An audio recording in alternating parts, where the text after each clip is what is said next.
You're listening to I'm Hurt with Cutthroat Cody and Timothy Styles.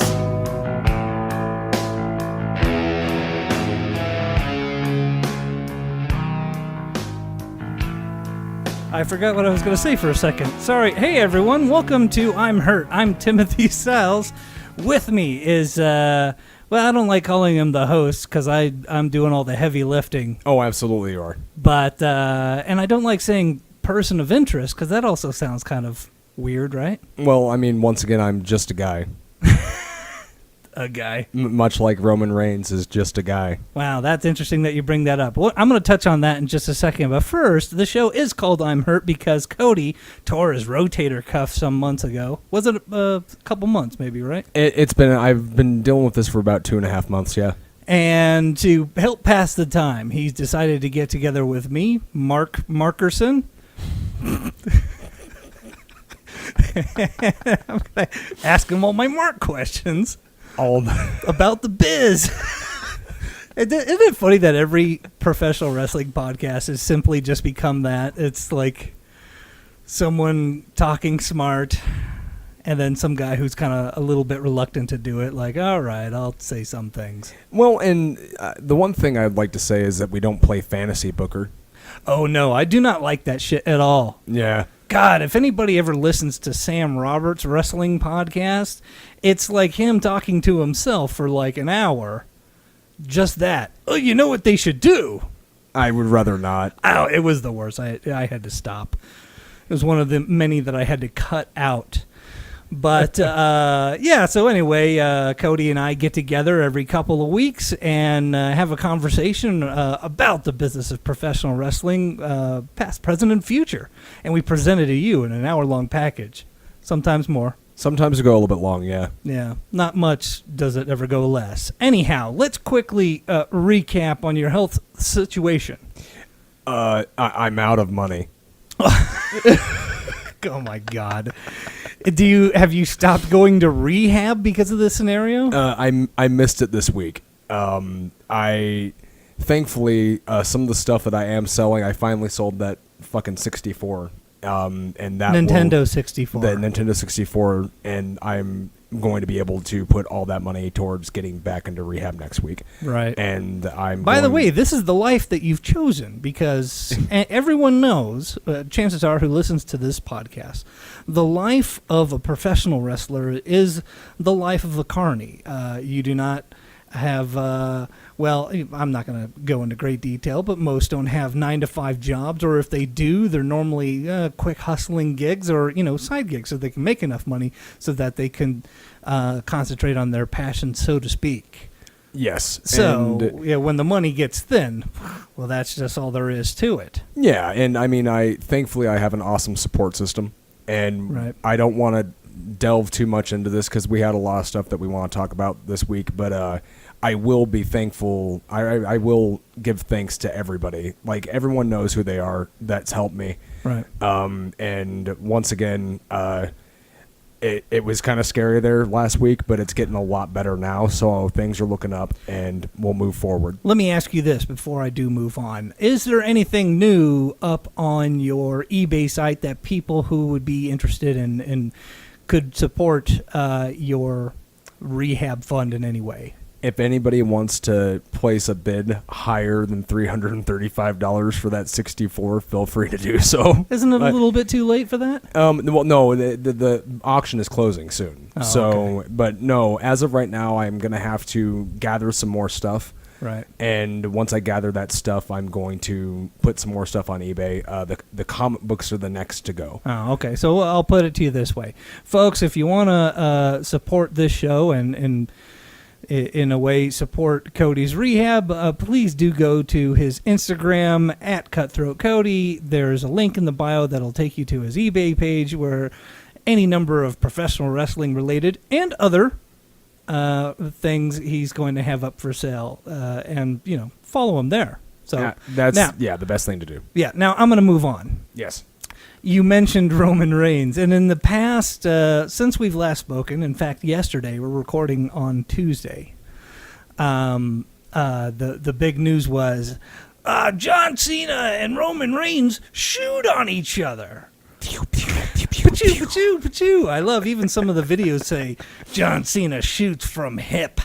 It's a good one. It seems like the WWE tries to interject that, like everyone says shoot so much. We'll say shoot, but we won't say just shoot. We'll add the hip part. Of course. So he's telling it like it is. It's what sells. Right. And I mean the idea of the quote unquote work shoot. And right. For anybody that doesn't know what work and shoot means, work is the art of fabricating reality. Right. And shoot is the opposite. Doing the exact opposite. So hence the telling word, the truth. Yes, since the word work shoot. Professional wrestling is a work. Yes. Every now and then, some blabbermouth shoots off at the mouth and exposes some secrets. And then there's the worked shoot, where they want you to think they're expanding on something that shouldn't be expanded on, but in truth, no, they planned on this. Yeah. And that's what this was. Yeah. And the same thing with like CM Punk's pipe bomb. Of course. And there any number of Eric Bischoff was a big fan of the worked shoot. Joey Styles actually had an awesome one right before when they he quit? did the ECW One Night Stand pay-per-view. Right. Where he went off the cuff and shot from the hip, I'm using quotation fingers, right, about how he was told to ignore the names of the actual moves and things of that nature. Right. And at that point, once again, we were talking about dirt sheets a little bit before the podcast actually started. Right. I don't pay attention to those too much, and sometimes these worked shoots are orchestrated really well. Sure. And I'm not even so much offended by the one with Roman Reigns and Cena. Mm-hmm. And I feel that the reason why they're going this route is due to the fact that we just got done having probably the hottest pro wrestling angle of 2017 in Floyd Mayweather and Conor McGregor. Right. And I'm not saying that it's a work or a shoot. I mean, but the hype. It was a little bit of a work. Yeah. The hype package behind that fight was structured the way that pro wrestling angles, in my opinion, should be structured. I'm of the opinion that professional wrestling should be a work shoot anyhow. Yes, I completely agree. You know, it should be presented in that fashion. Now, I'm not saying that people need to go out there and, I think it's okay to... Boy, here we go. I think it'll be okay to use insider terms because they're common knowledge now. Yes. Every idiot knows what a heel and a babyface is. They think they know what shoot and work means. They think they know all these things. Fine. Just abandon them and fucking give it to them. Let them be part of the vernacular and, keep whatever shred of secrecy is left for yourselves. And I remember when we first started this podcast, we talked about that in detail about how we didn't really want to go too far into the insider terms. Sure. I would be... Not the terms. Right. But the insider stuff. Like, I've never asked you, hey, show me how to work, wink, wink, a wrist lock. Or, you know what I mean? Like, I don't need you... And I won't do that. Exactly. Right. Or show me how these guys whack each other without ever leaving any DNA. I'm not going to ask you that stuff. It's not my business. And quite honestly, I don't need you spoiling the magic for me, whatever magic is left. Right. But as like you said, the insider terms and all that other stuff, the internet age has ruined your entire industry.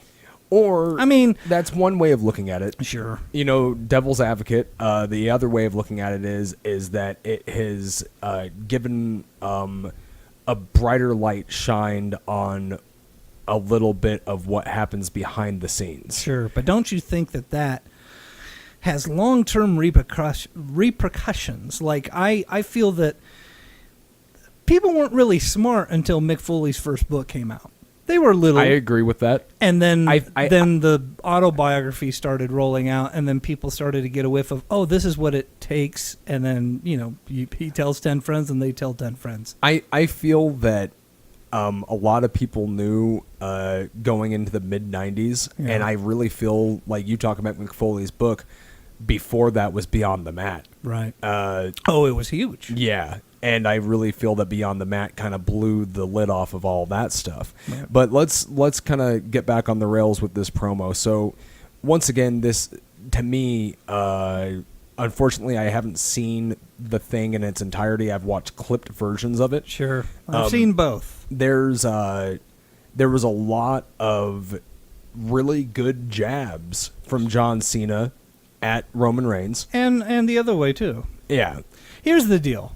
I think so I received a text message this morning at like 8 a.m. from my buddy who's on New York time. Please tell me it woke you up.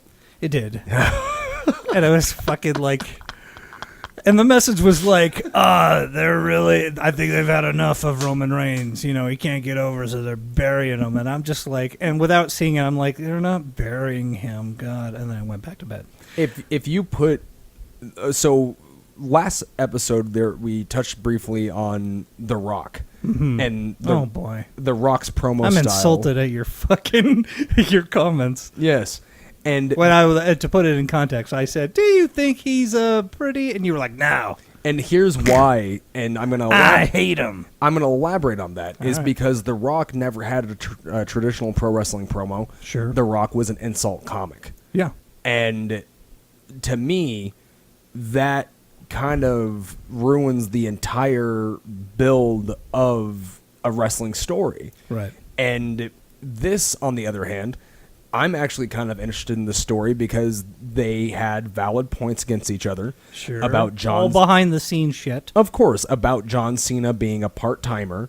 Yeah, it was John Cena is a part-timer, and he buries guys.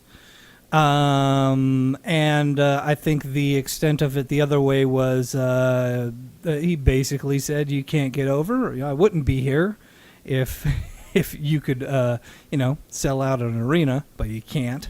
Right. And, what else? I forget whatever he said. But once again, though, to me, John Cena's promo is better than The Rock's promo. And the reason why is because The Rock was insult, catchphrase, yep, cheap pop, insult, catchphrase. I'm doing that structure wrong. It was catchphrase, sure, cheap pop, insult, cut off any type of momentum whoever he was wrestling would actually have. sure, Insult, catchphrase, leave. And to me, a pro wrestling promo shouldn't be built like that. A pro wrestling promo should be built like a match is built. And you get the fact over that he's a threat to you, but then you say that you're not going to back down from the challenge, and then maybe you get a few digs in there. Maybe you get a couple insults in there. sure. And then you build hype for the big card. Right. Nowhere in The Rock's promos did he really do any of those things. No, I'll tell you what he did do.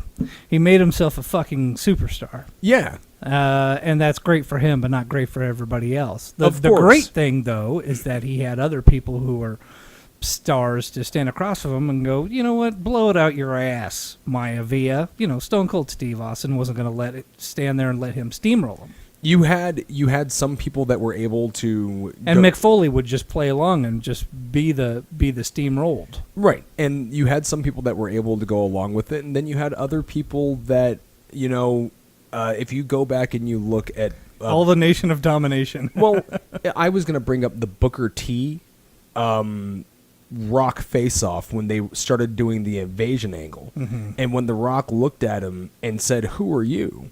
Right. That, to me, it's just bad. That entire time period was... I remember being really excited, like, oh, this is going to be exciting. And I felt like it was mishandled. Oh, it was, of course, and that's common knowledge. That line from The Rock, and he wasn't even on a microphone. He mouthed it, and you could see it.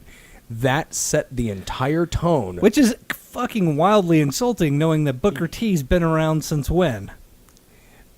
Exactly. You know what I mean? a goddamn long Way time. longer than him. And that's why that set the entire tone for that entire angle, because they treated WCW as like, who the fuck are these guys? Yeah, redheaded stepchildren. Right. Well, those guys were the ones that give you enough competition for you to buy out, and you didn't make them a legitimate threat. Right. So once again, that's It's not my mint chocolate chip. Sure. We always talk about flavors of ice cream. The Rock's promo style, I don't agree with it. And I see people that try to emulate that. Right.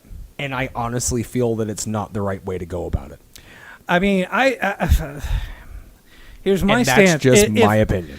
If you're legit, if you're Brock Lesnar and you talk like The Rock, I'm not going to stop you because you could probably beat the shit out of me right then and there. Absolutely. I mean, that's the one of the things that I really want to see is more reality based. If you and I outweigh you by a certain amount of pounds, and if we're standing across from each other in a ring and we're trading barbs, I'm not going to stand back and let you just be like, you know what, you're a big blah, blah, blah. I just fucking straight up rush you. Why the fuck would I just stand here and trade verbal jabs with you if you're being a cutoff and a dick or whatever? Because that's exactly how I would handle that situation. Well, and that's also the problem that I have with WWE's promo structure anyways, because it ends up being... They take turns. It's like fucking theater monologues. Yeah. And guess what? That's not the way it should fucking be. Right. It completely... That's why people watch pro wrestling is like, this is fucking dumb. Right. Because the male soap opera aspect of it, it doesn't appeal to me. It never appealed to me. Right. I cared about competition. I cared about people having competitive matches. Sure. And that's what I enjoyed. Other people, they watch for different reasons, and you always have people... When people find out that I'm a pro wrestler in the real world, they're like, oh yeah, I used to like wrestling when The Rock was on top. That must make you feel good. And those are the people... I fucking hate The Rock. So I have a rule, and I apply this rule to people that enjoy Nickelback. If I'm ever in a public place... Low-hanging fruit. Be careful. Yeah. If I'm ever in a public place and Nickelback is playing over a radio, I look around the room and I see the people that are mouthing the lyrics. And if I see them mouthing the lyrics, I stay very far away from them because they're not going to provide anything to my fucking life that is going to enrich me in any way. Where's this public place that plays Nickelback and then people sing along? Grocery stores. Grocery stores play Nickelback? Restaurants. Nickelback sense. is in top 40 rotation, man. And once again, I look at those people and I see them mouthing the lyrics, and it's like, that's a person that I'm not going to have a conversation with. Maybe they have more to offer. They just have bad taste in music. I'd rather not. You know what? I've met a couple people in my life. They say, "Oh, I'm not a fan of the Beatles," and that ends our conversation right then and there. Oh, well, we can't have anything to talk about because you're clearly a fucking idiot. There we go. And so once again, I feel the same way about like fans of The Rock, you know, and like. But that's most people. And it is most people, but there's also most people that are closet wrestling fans, and they'll refuse to actually admit that they're wrestling fans, and they'll always like, "Well, I liked it when The Rock was there." And then, like, a week later, if I run into the same person, it's like, hey, man, you see Raw? All right. And it's like, man, you're selling yourself up the river, you know? And so, once again, we're sidebarring. I'm rambling. Well, that's what we do here. But, it's interesting. You brought up earlier the right way to do a promo. Yeah. Isn't the right way to do... I mean... just take the term promo. Take the insider jargon out of it. It's not some sort of monologue to get, it should be some sort of promotional package, whether it's someone talking about something or whatever, to sell a match or sell a pay-per-view or, to get people to buy in. So why are we leaving it to this traditional thing? It hasn't really evolved. The only place that it's evolved is in other places, because if you watch UFC, they have their guys are doing promos as well, but they're doing them from sitting down directly into the camera or whatever.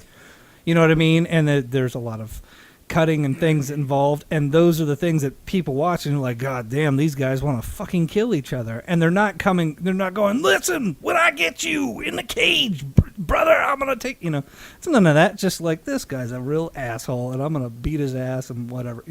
It could be as simple as that. And don't get me wrong, I love characters though. Sure. And I feel that there's a way to build a promotional package by using a character. Right. But I also, in my heart, why would I just completely, if you and me are about to have a wrestling match, Right. and we're set for 3 months of television programming, and every single time you and me ever have an interaction with each other that isn't trading blows or having a wrestling match, I'm just treating you like you're a joke. Right. If you beat me, Mm-hmm. then, good for you because you get your upcomings. But if I beat you... Comeuppance. Thank you. If I beat you, it doesn't mean anything because I already drug your name through the mud. I'm like, who's this fucking bitch? That's a traditional way of thinking things. Yeah. But, once again, that's something else that happens in, say, the UFC all the time. And I'll keep referencing them because, honestly, a professional wrestling promotion, I'm sorry for sounding like Cornette here, but it should appear as a shoot, right? You would think. Work shoot. And if that's how you really feel, I'm going to beat the shit out of this loser. He's no good. He hasn't won a match in, 2 weeks and blah, blah, blah.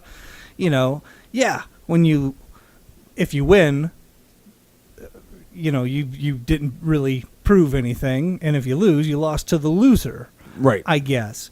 But traditionally in wrestling, yeah, you don't want to just go in and bury a guy. Well, he's no good or whatever. You want to go, he's really good, but he ain't good enough. You know what I mean? That's the idea.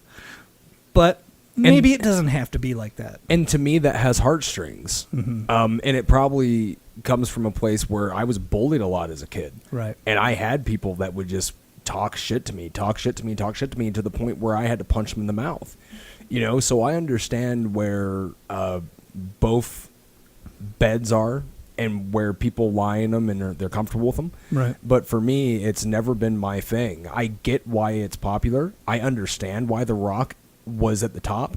Sure, he made himself a star at the expense of a lot of other people. Right. That's the business. Yes. You take. And once again, this is why I'm me. Yep. Well, and that's all right. But those people are them. The alpha males get to the top, I suppose. It is a hustler's business. Indubitably. Yeah. But let me reel it back to Cena and Reigns. I think the gist of what is on everyone's mind, they think it's a shoot of some sort. It wasn't a shoot. It was them saying things that were scripted, because if it weren't scripted, one of them would have really leapt over the table and just started laying their stuff in. You know what I mean? No? Maybe. You don't know what I mean? Well, I do know what you mean, but I also understand that if I were to be fined for going off script and hopping over a table and punching somebody in the mouth, I'd probably refrain from doing that, even if they were cutting me out the legs. Well, what if... but you can go in... Boy, sorry about all this. You can go and start throwing work punches. Of course. Okay. You don't have to go light the guy up, you know what I mean? So now... Start throwing crowbars and stuff. So that's a perfect segue into the other thing that happened over the weekend.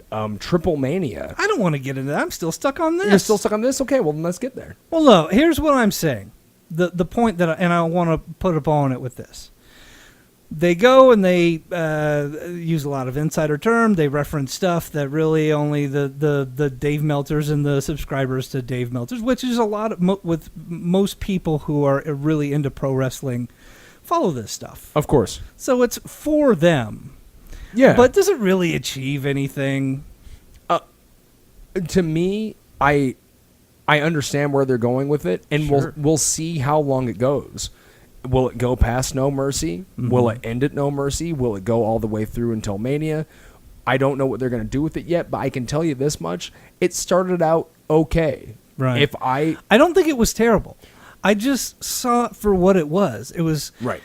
John Cena throwing jabs at Roman Reigns of, you're not over and blah, blah, blah. And these were all things that he could have just said about himself, 5, 6, 7, up to 10 years ago. You know what I mean? He is the Mickey Mouse. He is the chosen one, so to speak. You know what I mean? He is the protected guy because he is the face on the posters. And it really felt weird when you had... Coming from his mouth. Yeah, and that was the one thing that was a little disconnecting for me. Right. Is that you had Cena, and if you listen to the crowd at the beginning of the promo, the crowd's like, what are you talking about? Right. And like there's still very much an anti-Cena section, but I feel like the anti-Reigns section has a few more asses in the seats. Sure it does. And I think that at the end of the promo, after Cena got in all the jabs, I feel like a lot of the people that may have been anti-Cena were more on the spectrum of anti-Reigns. Of course they were. And all that's going to do is I don't know that there was a whole lot of there was nothing but crossover. Here's the deal. Here's the real heel of the entire scenario. The WWE's creative team. Because let's face it, they fucked up royally in booking Cena for a number of years. You know, hey, Cena sucks. We'll just ignore that. You like him. He's all right. No, we don't. We think he sucks. No, you like him. It was 10 years of that. It was finally probably that United States Championship run where it's like, he's all right. We'll give him a pass. He's taken enough shit. Now they say Cena sucks, but I don't think anyone truly means it. They say it to say it. They said in the same way that they tell it to Kurt Angle. And how about hats off to WWE's merchandising team that released anti-John Cena shirts that he still got the royalties off of because of his name being on the shirt. Sure.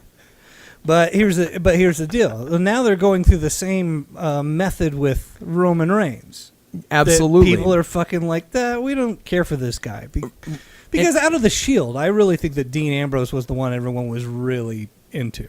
They were for a bit, and then Seth Rollins, and then you had But Roman I think Reigns. those two were the people that everyone was really behind. I can tell you this much right now. Roman Reigns has some pretty good matches. Sure. And the only thing that really holds him back is a promo.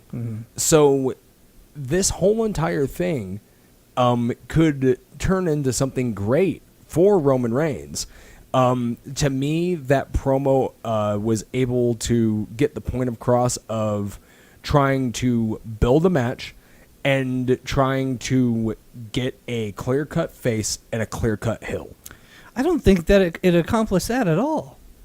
I think they're certainly anti-Reigns. That I don't know, actually, because I don't know if kids like Roman Reigns.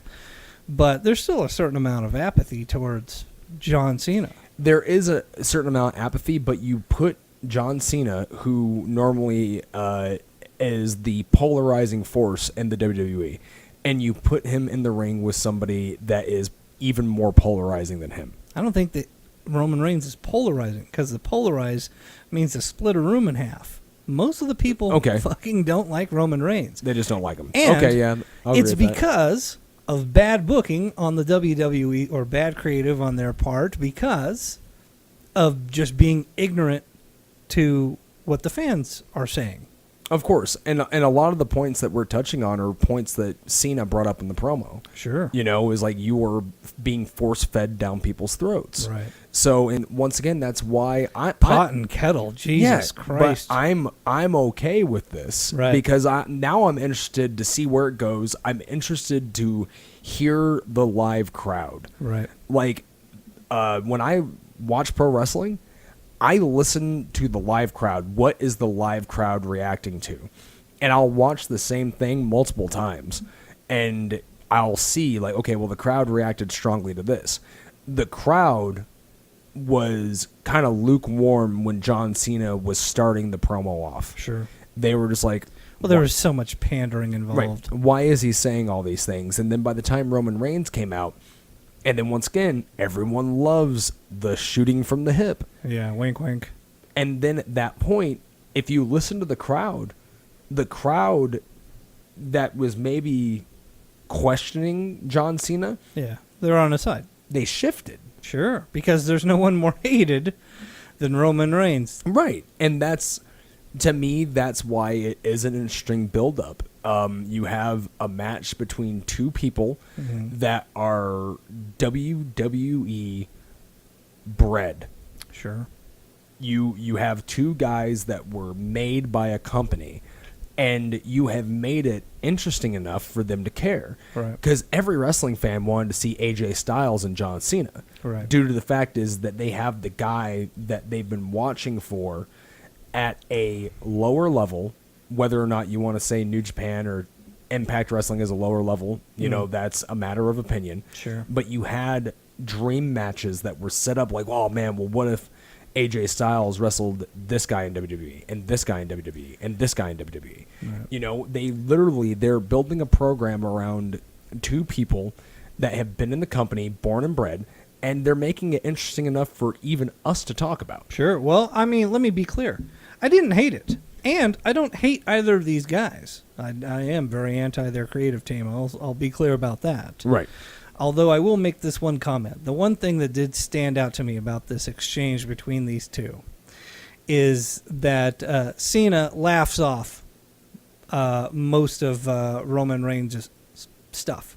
And He's jovial and is having a laugh. He's pandering to the audience, and he thinks everything that Roman Reigns says is funny. Oh, how hilarious. Because, and once again, if I were Roman Reigns in that situation, I'd tell him, up your ass. Shut the fuck up.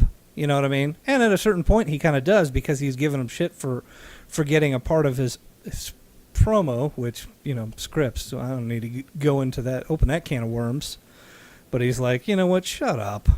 You know, right. Which is what I wanted to hear anyway. Shut the fuck up. Right. You know? But yeah, I didn't have a problem with it. It was interesting. The program will have people invested. And at the end of the day, that's all that matters. Yeah. Now, moving on. Which you wanted to do 20 minutes ago, I'm sure. Well, it's okay. I understand. AAA, a promotion out of Mexico. One of the only two that I know. It's one of the bigger promotions out of Mexico. AAA and CMLL. What does a CMLL stand for? I don't know enough Spanish I'll to bet explain LL that. stands for Lucha Libre. You nailed that one on the head. Yeah. CM. Chester Mannington's Lucha Libre. Coronas in May. But in AAA, there has been some interesting news over the past few days, and it's that Sexy Star, a female luchador or luchadette, I don't know what they're called. Luchadora. Luchadora, yes. Who's probably most well known for her time in Lucha Underground. Had a really big title switch, and she ended up being like a major champion for a men's division. Oh, is that considered a belt to be held by the men's division. She won like a major title in that promotion. Oh, okay. But I guess over the weekend they had a four-way dance between her and three others, Rosemary being one of them. Rosemary was one. There was Lady Shawnee, and there was a descendant of Gran Apache, whose first name I cannot tell you right now. But she is a descendant of Gran Apache, who is a famous luchador. But the gist of what I know is that Sexy Star gets a little aggro in this match and starts taking liberties on some of her opponents, and in the end decides to tear the rotator cuff. You know something about that. But untouched. Of Rosemary when she puts her in a cross arm bar to finish the match, and then proceeds to not let go of it for an excessive amount of time. Does let it go, then goes back to it and holds on to it some more and wrenching on it and all this stuff. And now the big news is this bitch, she's taking liberty. And people, Rosemary has released some statements that, it's not a work. The Sexy Star is going around saying, it's a work. And this Rosemary saying, it's not a work. And that it's bullshit and whatever. And some people have come out in support. Like, Cody Rhodes has said that, pro talent kind of guy. That's fine. Absolutely. And so a lot of people only know about the arm break. Sure. That's the only clip that was really floating around. You're going to have to mind me because I was trying to turn on my phone so I could remember the Apache's name, but my phone's not working right now, so we're going to leave that alone. But you have to watch the full match in order to really fully grasp everything that happened. At one point, and it was like 2 minutes into the match, Lady Shani had Sexy Star in the corner and was doing business with her. And Sexy Star she flat out starts no-selling everything that was going on. At some point in the match, she gets put to the outside for a bit. She comes back in the ring, and with the Apache, she starts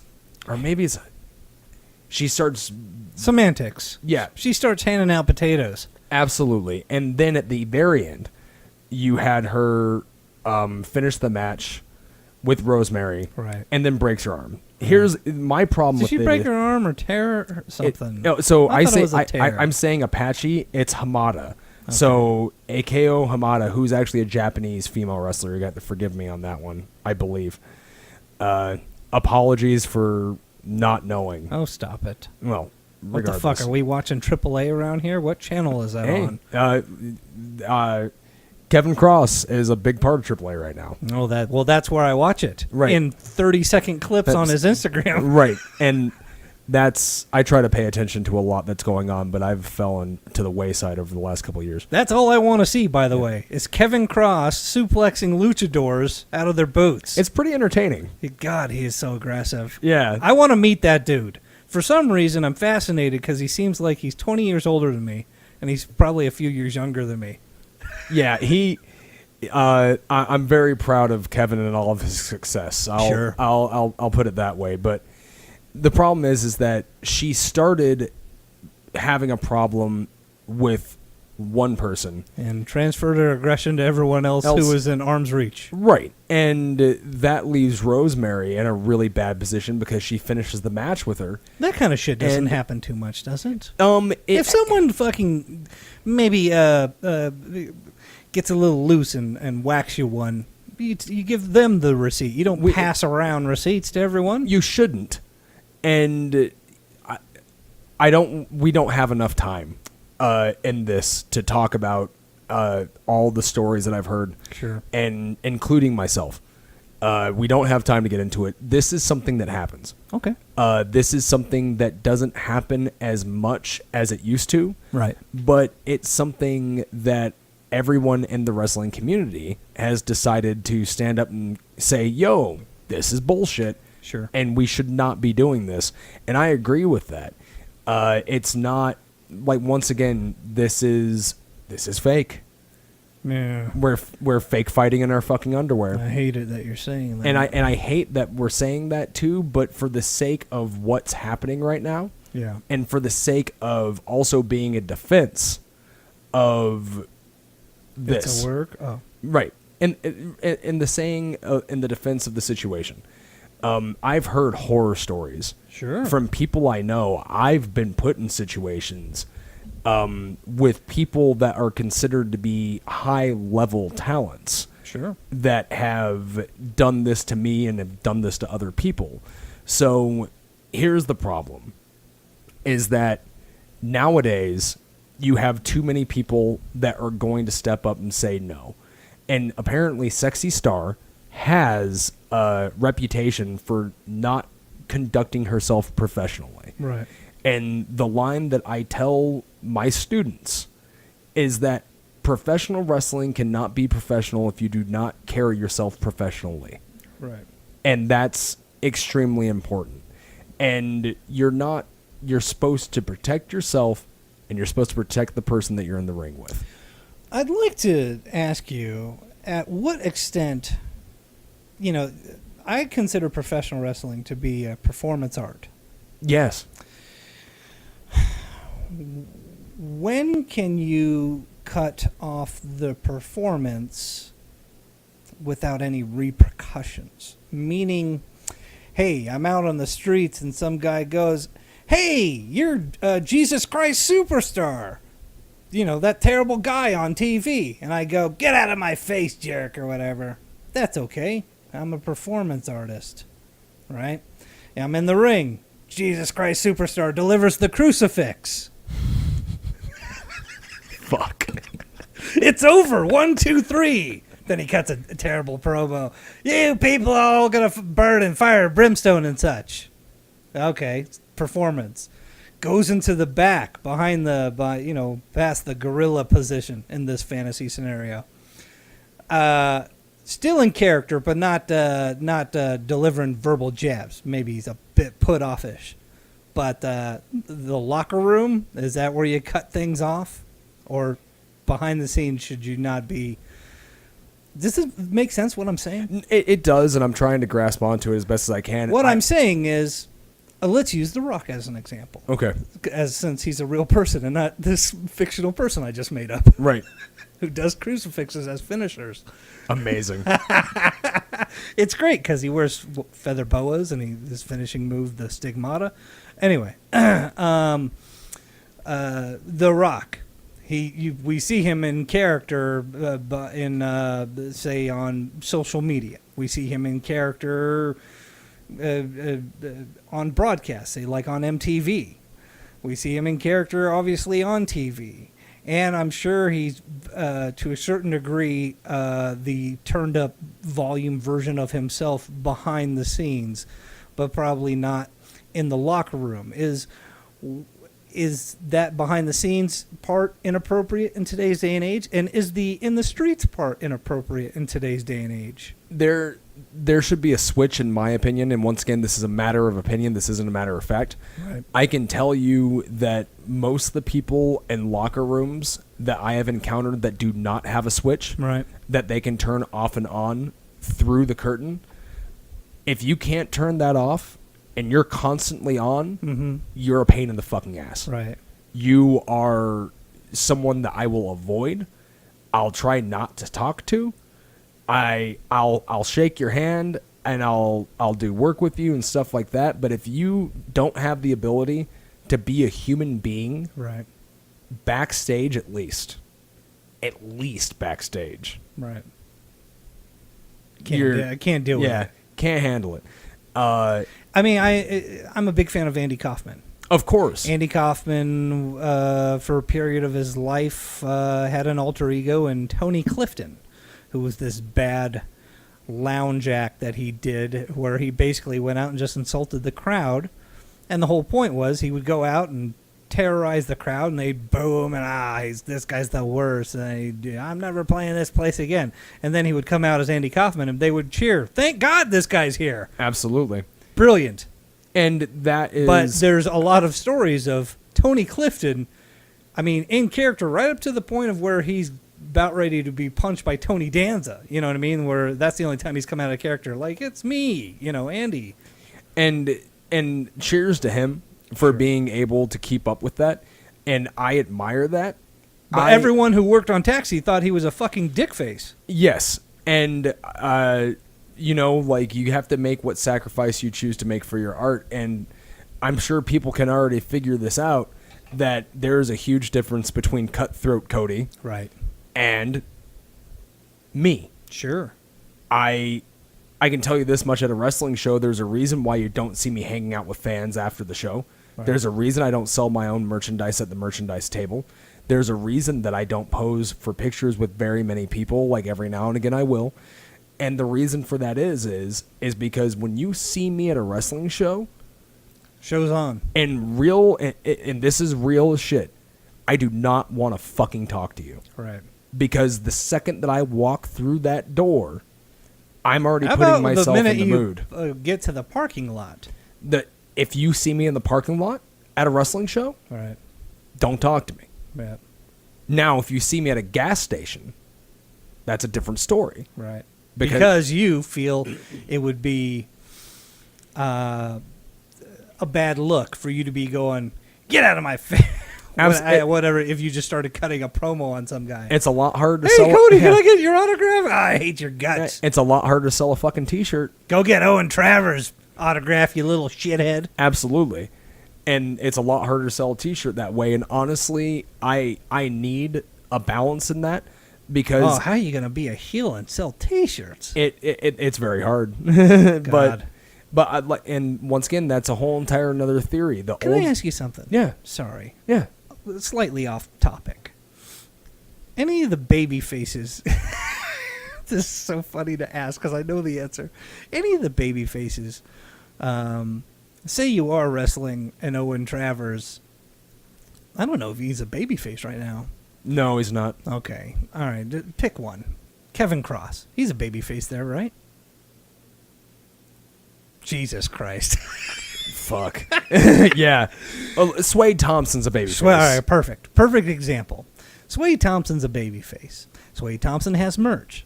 To Swade Thompson, if he's wrestling you that night, say he sells $200 in T-shirts that night. Does he give you a 20 spot?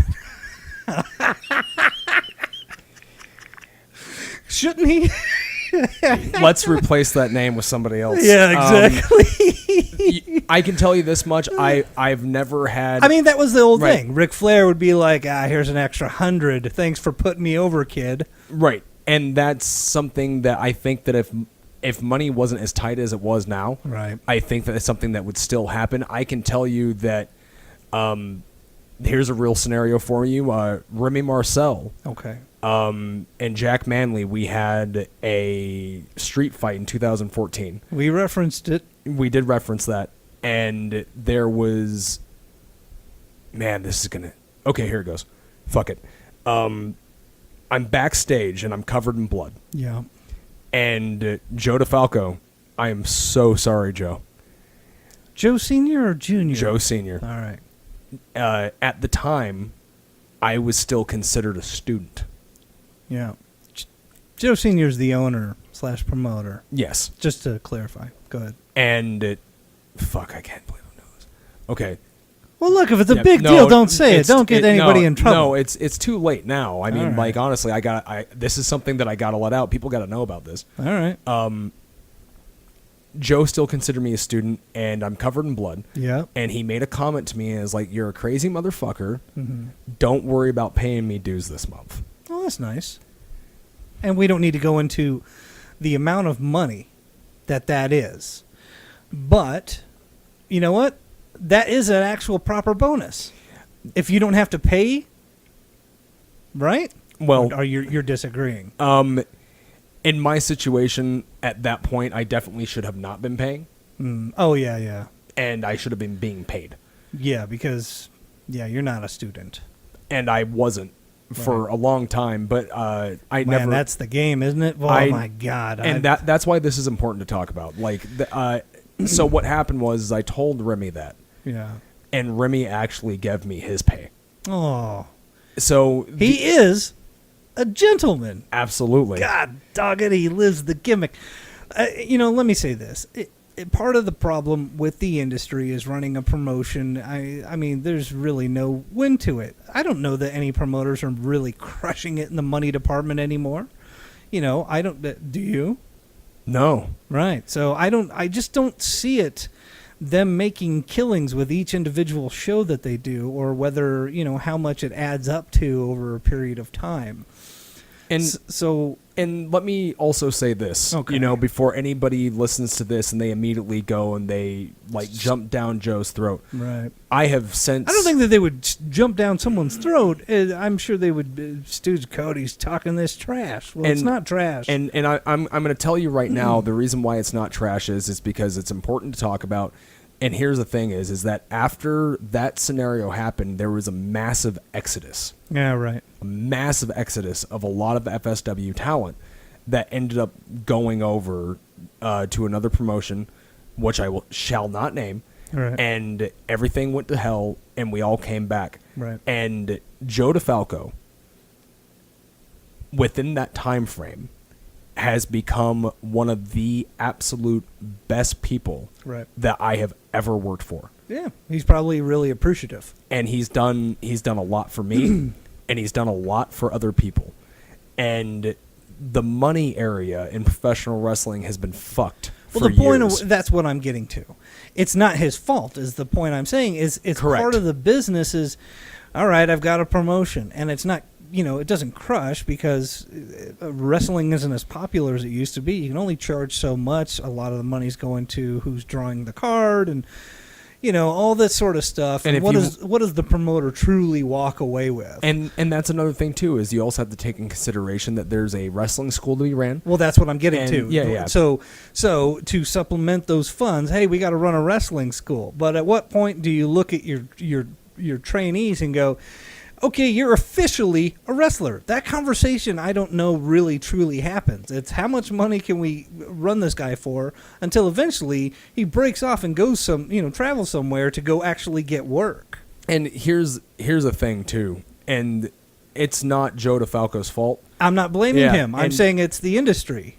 Oh God, don't worry about it. Yeah. So what I'm going to talk about is my girlfriend spent a long time as a stilt walker, and she, at one point in time, gathered all the stilt walkers together because there was just this surge in the market for people to do stilt walking. Right. The problem is that nobody actually wanted to pay the rate of a stilt walker. So Elaine gathered all the stilt walkers in Vegas together over a Facebook chat room, a private Facebook chat room, and she told all of them, hey, you're going to have people that are going to offer you a low rate, or they're going to offer you a trade. Right. And you can't fucking take it. Because if you take it, it's going to ruin it for everybody else. Sure. Elaine created a union. Absolutely. Yeah. And because Elaine did that, it made some people suffer for a little bit. Mm-hmm. But eventually, when people wanted a stilt walker, they paid for it. Right. And then everyone got work. Everyone got paid what they were owed.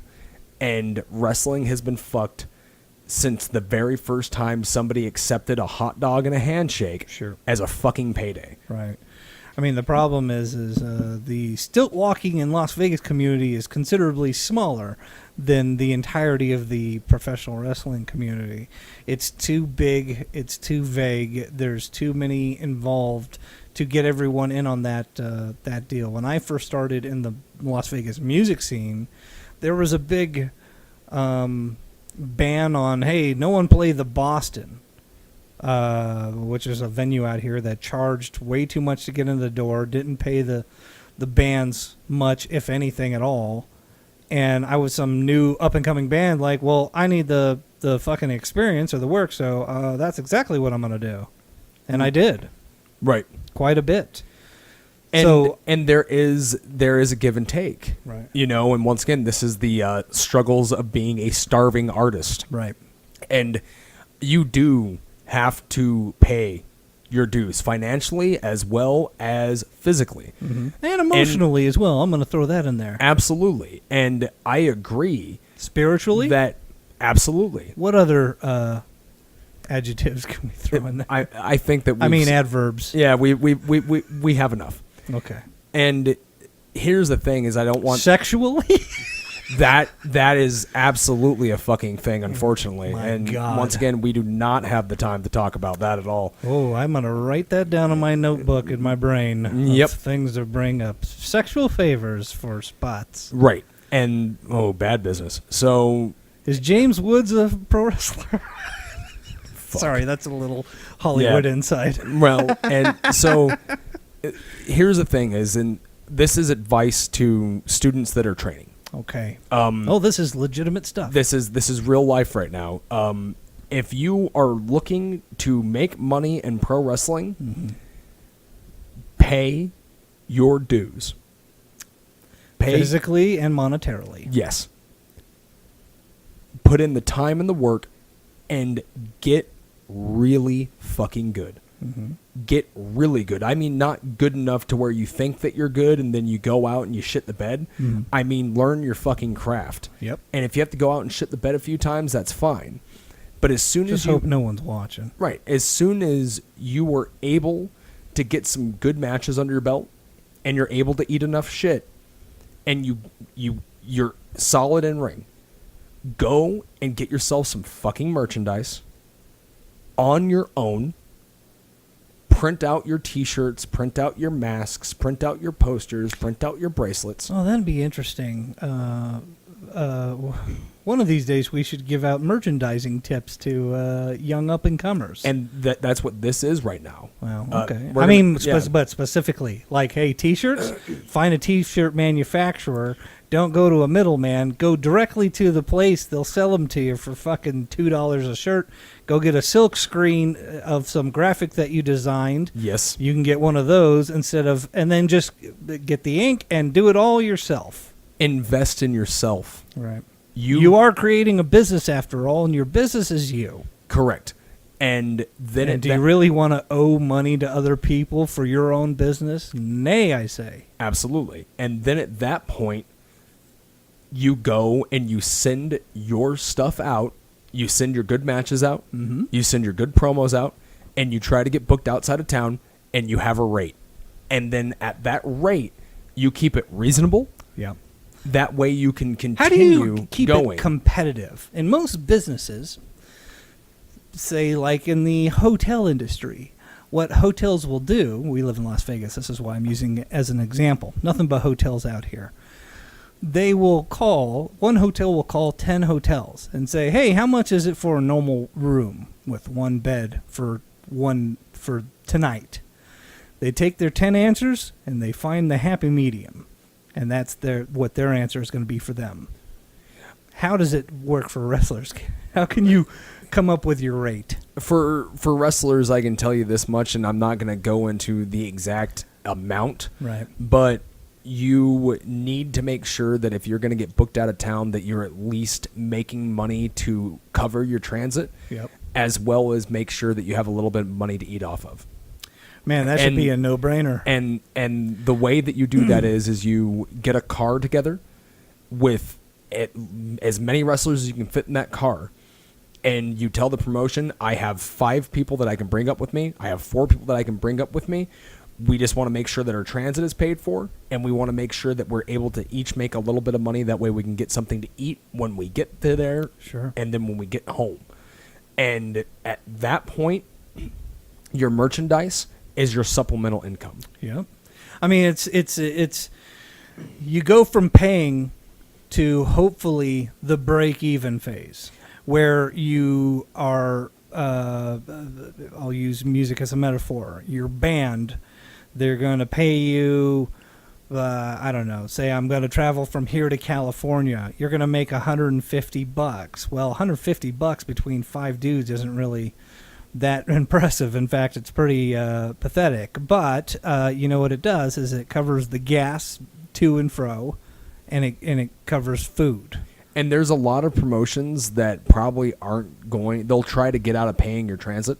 And at that point, you have to make the decision. If you're trying to get experience and you're trying to get good matches in the can, right, hopefully you can sell some merchandise. But I think there is a way in whatever entertainment industry that starts out on this sort of grassroots level, as long as you can break even, yeah, and continue to operate breaking even where you're not coming out of pocket, you'll build up the reputation. Absolutely. You'll build up the material. And eventually you'll have all that stuff to draw on when you can take that next step to fucking pay me. And the first couple of years, you're going to not even have to break even. Honestly, the first couple of years, you're going to have to lose. Mm-hmm. And that's why it's important to make sure that you make your own merchandise. Sure. Because if you make your own merchandise and you end up being good enough to sell a bunch of merchandise, and I've sold out of every run of shirts that I've had printed with the exception of the last ones that I did. And that's because people actually fucking hate me. So, and I'm okay with that. Well, it's either that or maybe it's because it's a basic, I don't know, what was it, a pentagram or something? That helps. No, the pentagrams actually sold out quick. The pentagram run sold out really quick. Wait, are you telling me that teenage boys want to wear satanic symbolism on their clothes? Yep. So slow down. The room's spinning. Well, folks, that about does it for today, I think. Something that occurred to me recently that, we get together every couple of weeks, and I'm pretty negative. Maybe next episode, I'm going to be outwardly positive. And I think I'm cool with that. Yeah.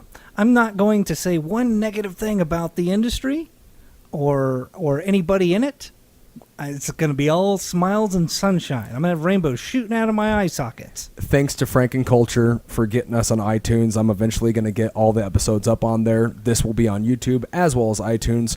And I'm going to thank Joe DeFalco again for giving me the opportunity to learn how to do this with people that give a fuck. There you go. And until we see you next time, kids, see you in hell. Bye-bye.